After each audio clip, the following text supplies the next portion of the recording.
ಎಲ್ಲರಿಗೂ ನಮಸ್ಕಾರ. ಸದಾ ಆರೋಗ್ಯವಾಗಿರಲು ಹಿರಿಯರು ಹೇಳಿರುವ 20 ಸಲಹೆಗಳು. ಮೊದಲನೇದು, ಬೆಳ್ಳುಳ್ಳಿಯ 2-3 ಹೆಸಳನ್ನು ಜಗೆದು ತಿನ್ನುವುದರಿಂದ ಕಣ್ಣುಗಳು ಬಹಳಷ್ಟು ಪ್ರಯೋಜನಗಳನ್ನು ಪಡೆಯುತ್ತವೆ ಮತ್ತು ಇದು ಕಣ್ಣುಗಳ ಮಸೂರವನ್ನು ಆರೋಗ್ಯಕರವಾಗಿರಿಸುತ್ತದೆ. ಪ್ರತಿದಿನ ಮೊಸರು ಸೇವಿಸುವವರಿಗೆ ಮೂತ್ರದ ಸೋಂಕು ಬರುವುದಿಲ್ಲ. ಹಿಂದಿನ ದಿನ ಕತ್ತರಿಸಿದ ಈರುಳ್ಳಿ ತಿನ್ನಬೇಡಿ, ಇದು ಹೊಟ್ಟೆಯ ಕಾಯಿಲೆಗಳಿಗೆ ಕಾರಣವಾಗಬಹುದು. ನಿಮ್ಮ ತುಟಿಗಳು ಕಪ್ಪಾದರೆ ಪ್ರತಿ ರಾತ್ರಿ ಮಲಗುವ ಮೊದಲು ನಿಮ್ಮ ತುಟಿಗಳಿಗೆ ಮೊಸರಿನ ಕೆನೆ ಹಚ್ಚಿ, ಇದು ತುಟಿಗಳನ್ನು ಕೆಂಪು ಮತ್ತು ಮೃದುಗೊಳಿಸುತ್ತದೆ. ಸೀಬೆಹಣ್ಣಿನ ಸೇವನೆಯು ಖಿನ್ನತೆ ಮತ್ತು ಆತಂಕ ನಿವಾರಣೆ ಮಾಡುತ್ತದೆ. ಪ್ರತಿದಿನ ಈರುಳ್ಳಿ ತಿನ್ನುವುದರಿಂದ ದೇಹದಲ್ಲಿ ತಾಜಾ ರಕ್ತ ಉತ್ಪತ್ತಿಯಾಗುತ್ತದೆ.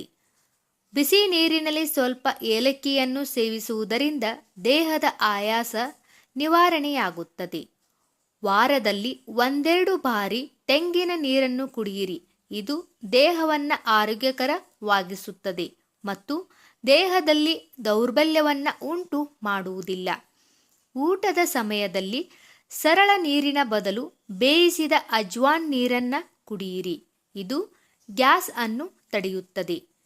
ನೀವು ಸುಂದರವಾಗಿ ಮತ್ತು ಸ್ಮಾರ್ಟ್ ಆಗಿ ಕಾಣಲು ಬಯಸಿದರೆ ನಿಮ್ಮ ಆಹಾರದಲ್ಲಿ ಅನ್ನದ ಪ್ರಮಾಣವನ್ನು ಕಡಿಮೆ ಮಾಡಿ ಮತ್ತು ಹೆಚ್ಚು ಹಣ್ಣುಗಳನ್ನು ಸೇವಿಸಿ. ಮೆಣಸಿನಕಾಯಿಯನ್ನು ಹೆಚ್ಚು ಸೇವಿಸುವುದರಿಂದ ವ್ಯಕ್ತಿಯ ಆಯುಷ್ಯ ಕಡಿಮೆಯಾಗುತ್ತದೆ ಮತ್ತು ಪೈಲ್ಸ್ನಿಂದ ಬಳಲುತ್ತಿರುವವರು ಮೆಣಸಿನಕಾಯಿಯನ್ನು ಸೇವಿಸಲೇಬಾರದು. ಒಂದು ದಿನದಲ್ಲಿ ನೀವು 4-5 ಗೋಡಂಬಿಗಳನ್ನು ಸೇವಿಸಬಹುದು. ನೀವು ಇದಕ್ಕಿಂತ ಹೆಚ್ಚು ಸೇವಿಸಿದರೆ ಪ್ರಯೋಜನದ ಬದಲು ಹಾನಿ ಉಂಟು ಮಾಡುತ್ತದೆ. ಕಡಿಮೆ ನೀರು ಕುಡಿಯುವುದರಿಂದ ತುಟಿಗಳು ಒಣಗುತ್ತವೆ. ಜೀರ್ಣಶಕ್ತಿ ಚೆನ್ನಾಗಿ ಇಲ್ಲದವರು ಕಬ್ಬಿನ ಹಾಲನ್ನು ಪ್ರತಿದಿನ ಸೇವಿಸಬೇಕು.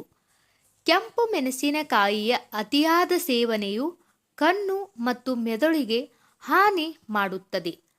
ಸಕ್ಕರೆ ಇಲ್ಲದ ನಿಂಬೆ ನೀರು ಕುಡಿಯುವುದರಿಂದ ಬಾಯಿಯ ದುರ್ವಾಸನೆಯನ್ನು ಹೋಗಲಾಡಿಸುತ್ತದೆ. ಹಸಿರು ಏಲಕ್ಕಿಯನ್ನು ನೀರಿನಲ್ಲಿ ಕುದಿಸಿ ಕುಡಿಯುವುದರಿಂದ ಜ್ವರ ಬೇಗನೆ ಕಡಿಮೆಯಾಗುತ್ತದೆ.